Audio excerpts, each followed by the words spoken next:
It's now a very special moment for me because I have an opportunity to introduce someone for whom I have nothing but the greatest admiration, our speaker today. And David Warren is a very special speaker for this audience for three reasons. First of all, he is a native son. He grew up right here in the Tri-Cities. He's an example of someone that came from our Tri-Cities area and went off to tremendous success. Graduate of Richland High School, graduate of Washington State University.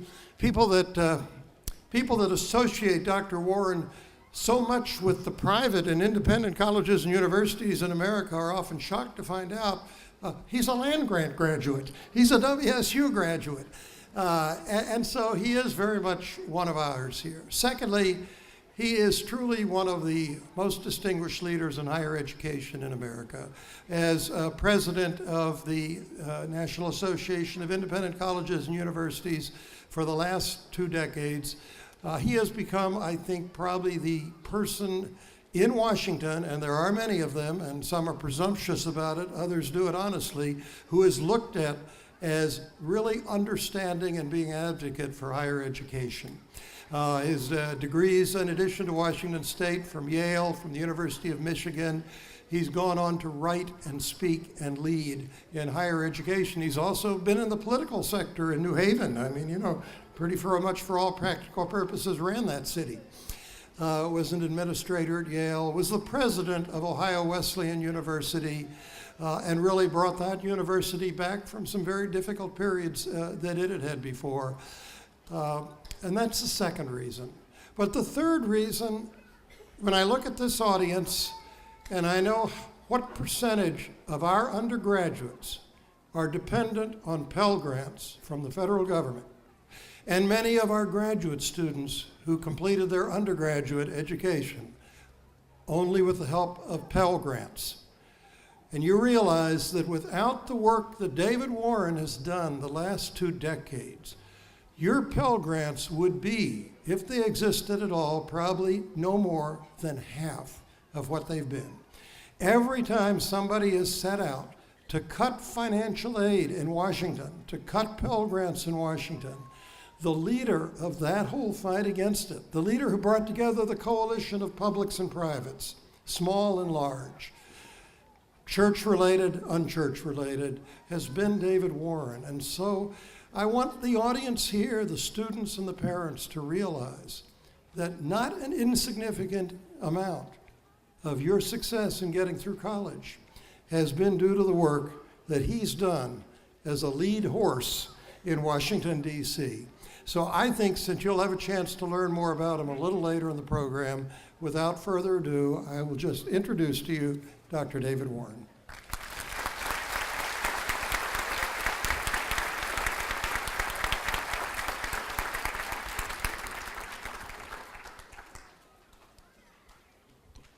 Thank you very much, President Bassett.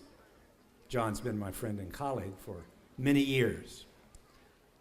But in that introduction, I'm reminded of a quip by President Harry Truman. President Truman said, "If my mother were here, she would believe everything that's just been said. If my father were here, he would wish it were true." I think you deserve, in the spirit of full disclosure, to know how it is I came to be invited to this commencement.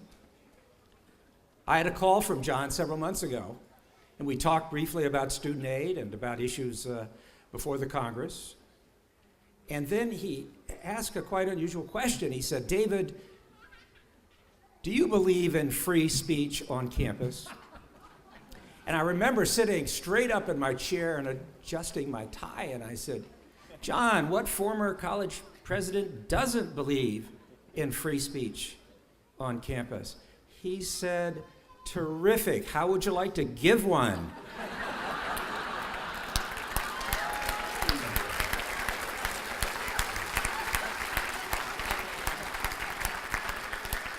So I am here in defense of free speech, but also in celebration of this quite extraordinary place.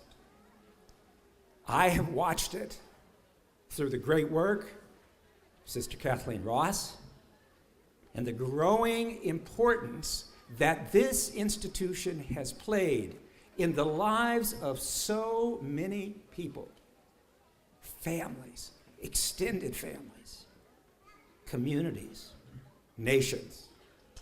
If you were to ask me to name one institution that has had, for its size, more disproportionate impact on the lives of those who have come through this institution, I would tell you it is Heritage University.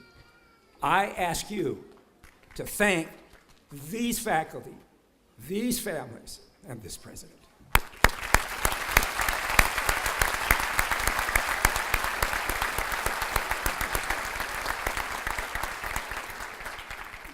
Now, it is true that I have had Harry Truman on my mind, the 37th President of the United States, but I've also been thinking about Winston Churchill, who, after all, was the Prime Minister during the Second World War, when President Truman, at the end of that war, was the leading voice for America. Now, Harry Truman was a straight-talking, no-nonsense, buck stops here kind of person who knew how to make a boundary decision. A boundary decision is one that can change your life irrevocably, alter your relationships with your family and your friends, your neighbors, your neighborhood, the nation itself, and in the case of Harry Truman, with all nations. As the president, Harry Truman had to make some of the most difficult boundary decisions in any person's life. And I want quickly to lift up three, because I think it tells us something about how each of us have and must make boundary decisions about what is up ahead. And so, President Truman decided on August 6th, 1945, to drop the first atomic bomb on Hiroshima, Japan. 2 days later, he made the decision to drop the second atomic bomb on Nagasaki, Japan. My father at the Hanford Atomic Works helped build that second bomb.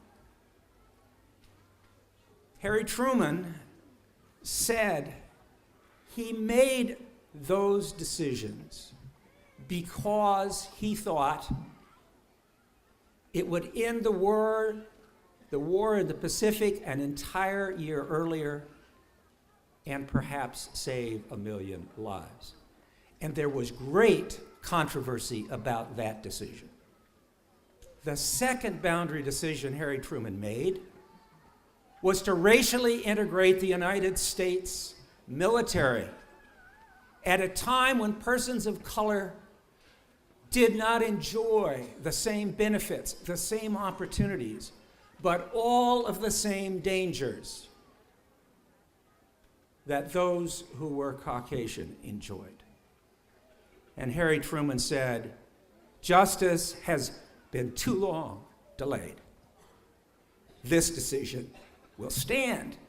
And he made it over against the military and all of the political figures in this country. The third boundary decision he made was to fire, to relieve of duty, General Douglas MacArthur, the five-star general and the most notable general coming out of the Second World War, with the possible exception of Dwight Eisenhower. And he fired MacArthur because MacArthur disobeyed a direct order from his commander-in-chief, the President of the United States. And Harry Truman said, we cannot put at risk civilian control of the military at a moment like this. Now, Merle Miller, Truman's biographer, said, well, could you tell me how you made these boundary decisions? Because, Mr. President, you know they were extraordinarily controversial. And so Harry Truman said, the issue was brought to me. I said, give me everything you have so I can read it and I can think about it. And to try to anticipate what might happen and indeed what the unanticipated consequences might be. And then I would turn to my most senior advisors and I would ask them for their recommendation, knowing full well that they would give me contradictory advice. And then when Truman said he thought he knew the decision he had to make, he said, I looked in the mirror and I asked myself this question: can I live with the decision I am about to make? Will it square with my values and my beliefs? He said, as soon as I knew the answer to that, I made the decision and I moved on. Merle Miller said, wait, Mr. President, wait. What did you say to the politicians who did seek to impeach him? What did you say to the pundits and the editorial writers who excoriated him, who heaped all kinds of abuse on his head, who belittled him? And what did you say to the public who, given the Gallup poll, gave him the lowest ratings of a president in history?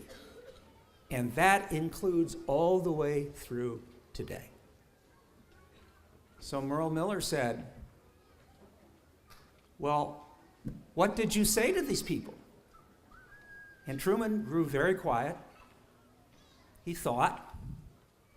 Then he turned to Merle Miller and he said, I told them I did the best I could do. I have no regrets. To be able to say I've done the best I can do, I have no regrets, is to have found a centeredness in your life, an axis that runs between your head and your heart, around which your life can rotate. And it seems to me, in large part, the purpose of a Heritage University degree is to help you find that centeredness in your life. Now, into every life is going to come a boundary decision. Some will be personal, some political and economic, some moral. But these graduates in front of me have already made at least one boundary decision. They chose to come to Heritage University and to graduate from this place. Your lives are marked by the fact that you will be a graduate of Heritage. Your lives will be changed as a consequence of those students sitting next to you and around you, and this faculty, and these two presidents, and the coaches and the staff. You are a changed person because of that boundary decision. But others lie ahead. Some of you have already made them, to marry or not, to have a family or not, to get a divorce or not, to lose a job, and then do what? And the likelihood is that one or several of you will make a boundary decision on a fundamental moral and ethical question which will divide you from your family and your friends. Every generation has collective boundary decisions that it must make. For my parents, it was the Great Depression and the Second World War. Put very simply, on a daily basis, They had to figure out how to put bread on the table when 1 out of every 3 workers were unemployed, how to keep the house over their head and save the family farm. One decision after another had to be made, how to hold the family together. The movie Seabiscuit gives as powerful an example as any of the ways in which such complicated decisions were made. And the Second World War put 5 million Americans in harm's way, pulled families apart, sent sons and daughters and fathers and mothers abroad and at great risk. And all the while, the same questions: how do we sustain the family, the marriage? How is it that we make those boundary decisions? My generation had 2 great boundary decisions to make. The first was the Civil Rights Movement, and the second was the war in Vietnam. I grew up in Richland, my family having come from North Carolina. In my high school of 1,200, there were 2 persons who were minority. I went on to college, and there were not many more. But when I hitchhiked across the country to write the great American novel, I saw everywhere poverty, discrimination, absolute violation of the American dream. And in my senior year, March 5, 1965, on television was that moment in Selma, Alabama, when freedom marchers sought to cross the bridge just to get the right to vote. And they were beaten bloody. Exactly at that moment, I made a boundary decision. I said, I am going to be a warrior on behalf of civil rights. A hat was passed, and I was asked to go to Selma, fly there, and march from Selma to Montgomery, Alabama.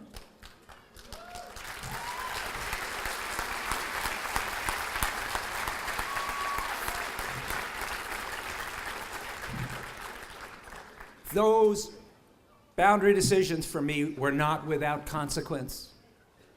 Many of my friends were very unhappy. My parents were confused. But it seemed that that was the right thing to do. The chairman of the board and I were discussing and discovered that we were fraternity brothers at Washington State. He pledged when I was a senior. We were both in ROTC. And what we knew then was the war in Vietnam was quite probably the most divisive moment in American history since the Civil War. Pitting friends against friends, brothers against brothers, individuals against families. And each of us was confronted by the question, will you volunteer? Will you be drafted? Will you be a conscientious objector? Or will you be in school? I was in ROTC, as was Rick. And I went as a scholar to India to study there on a deferment. And while there, the war broke out between India and Pakistan, and my school closed down. All the students went to the front lines. I got on a plane and flew to Saigon. And I served as a reporter there for almost a month, interviewing soldiers. Turns out Rick and I were nearly there at the same time. I met the ambassador, and I had to think long and hard about this war. And I was given the opportunity to study at Yale, and that gave me a chance to think further about just war theory. 10 days ago, I met with my roommate, Dave Fletcher from Ohio, at the Army-Navy Club, and we talked in heartfelt ways about the fact that he went in to the Army and became a colonel, and I went into the academy and taught just war theory. It was a heartfelt and complicated conversation. It represented boundary decisions by each of us with lifelong consequences. I'm going to end by saying your generation is going to have two great boundary decisions. The first has to do with the beginning and the ending of life, the great arc of the Alpha to the Omega. And here's the question. Given medical science, given technology, given the capacity to manipulate genes, yours will be the first generation in the world to be able to clone yourself physically. You can make an absolute physical replica of yourself. And you, dealing now with gene therapy and manipulation, can create your own child with its own aptitudes and qualities, size, eye color. And at the other end of the spectrum, your generation, I predict, will live well past any average of 78 and a third years. The vast majority are going to live to be 100 or more, and the question will be to you, what is the quality of life? What does it mean for you? What does it mean for the nation, for the young people? Is that a place that you want to be? And there will be increasing questions about medical intervention and euthanasia. And you'll have to make a decision about that. The second and final observation is this. Your generation's going to have to decide what is to become of the social safety net. What are we going to do with the very young and the very old, the very sick and the very poor who cannot speak for themselves nor take care of themselves? They have no power. What will the federal government and the state government and the city government do about that social safety net? And what will you do individually? What will you do to take care of your brothers and your sisters who cannot take care of themselves? That may be both the most personal and the most politically impactful issue your generation will face. In the year 2038, this class will celebrate its 25th reunion. It will be a gala affair.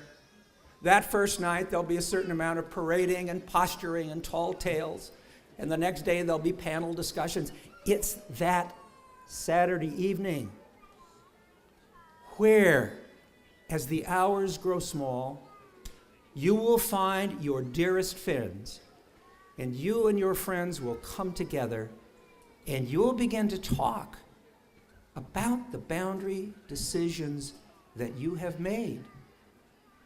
And it's my hope that in the spirit of Harry Truman, you will be able to say, I've done the best I can do. I have no regrets. And you'll be able to say, in the spirit of Winston Churchill, I never, ever, ever, ever, ever gave up. I never gave up. I never gave up. I never gave up. That was Winston Churchill's speech, 18 words, the shortest and most powerful speech, perhaps, in all of Western society. I hope you will be able to say both of those things. Carpe diem, carpe potestatem, seize the day and seize the power to change the day. Thank you.